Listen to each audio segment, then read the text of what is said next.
လူတစ်ယောက်ရဲ့တန်ဖိုးဟာရုပ်ရည်ရာထူးဒါမှမဟုတ်ပိုင်ဆိုင်မှုတွေပေါ်မှာပဲမူတည်နေတာမဟုတ်ပါဘူးတကယ်တော့ကျွန်တော်တို့အားလုံးရဲ့ရင်ထဲမှာရှိနေတဲ့အလှပဆုံးအရေးချင်းကကိုချင်းစာတရားပါပဲကိုချင်းစာရဲဆိုတာသူတစ်ပါးနေရာမှာကိုအစားထိုးပြီးတွေးကြည့်ပေးတာပါငါသာသူ့နေရာမှာဆိုရင်ဘလောက်တောင်ဝမ်းနည်းမလဲဘလောက်တောင်ခက်ခဲလိုက်မလဲဆိုတာကိုနားလည်ပေးတာဖြစ်ပါတယ်ဒီနေ့ခေတ်ကြီးထဲမှာလူတိုင်းဟာကိုစီကုံကရုန်းကန်လှုပ်ရှားနေကြရတာမို့တခါတလေစိတ်တူစရာ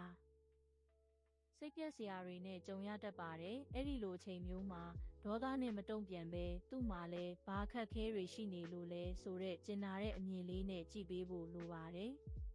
ကြီးမားတဲ့အကူအညီတွေမပေးနိုင်ရင်တောင်မှအားပေးစကားတခွန်းနားလည်ပေးတဲ့အပြုံးတစ်ခုဒါမှမဟုတ်စာနာတဲ့မျက်ဝန်းတစ်စုံဟာစိတ်တန်ရာရနေတဲ့သူတစ်ယောက်အတွက်အင်မတန်ကြီးမားတဲ့ဈေးတစ်ခွက်ဖြစ်သွားနိုင်ပါတယ်